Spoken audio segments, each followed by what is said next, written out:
US President Donald Trump's tussle with his own country continues, proving to be a very polarizing leader, especially in the sporting world. Case in point, NFL side Philadelphia Eagles. Following the Super Bowl win over Kansas City Chiefs, the Eagles were invited to the White House, a tradition where the winning side celebrates their championship victory. But only half of the team showed up.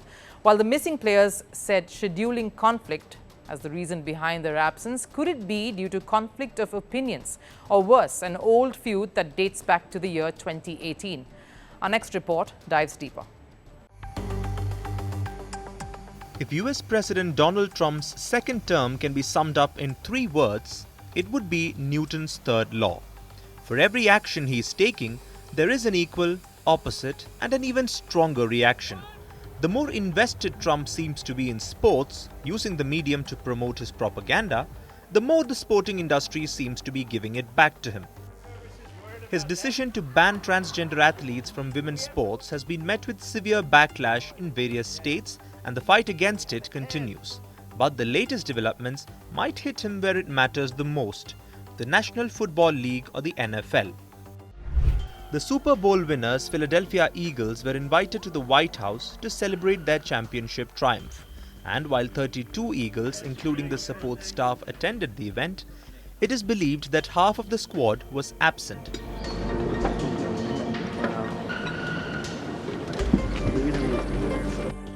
Many of these players said conflicting schedule was the cause. But is it really the actual reason? During Trump's first stint as the US president, he managed to upset the franchise. Back in 2018, when the Philadelphia Eagles won their first Super Bowl, they couldn't celebrate it at the White House. The franchise was not invited owing to the national anthem protests.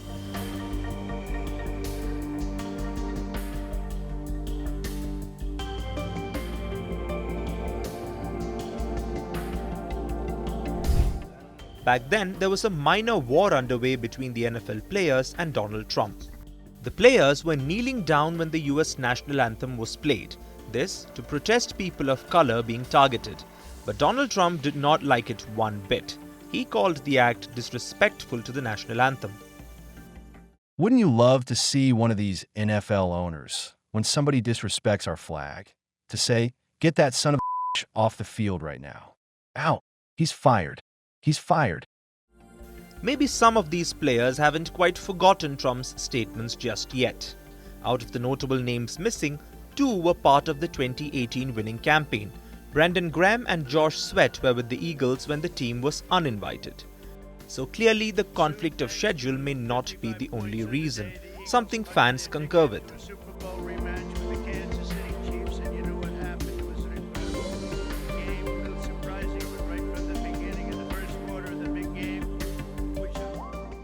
We have seen that in American sports, players are quite politically charged. When they don't like a leader, they make it very clear. LeBron James and Steph Curry, both greats in the NBA world, backed Kamala Harris during the election campaign. And they did not just show their support towards Harris, but also criticized Donald Trump openly.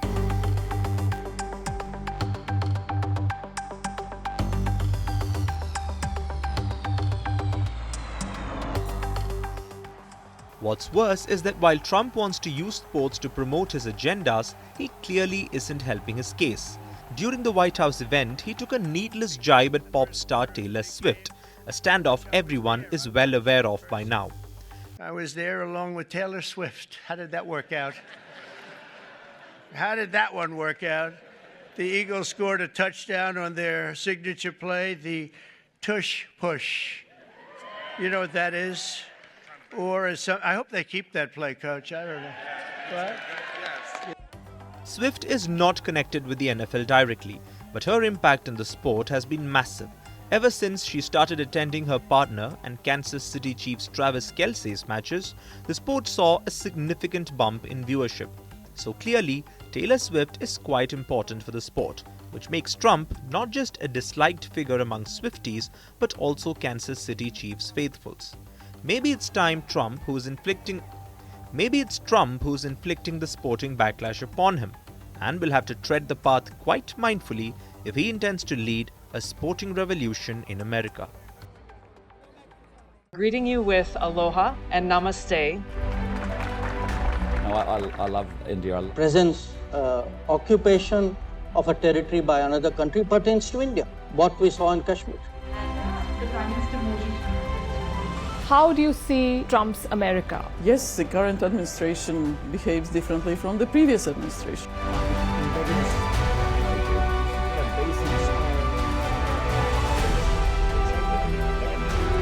Are you saying that there are foreign powers who are trying to bring down the current government in Syria? Exactly. Iran, maybe Russia too.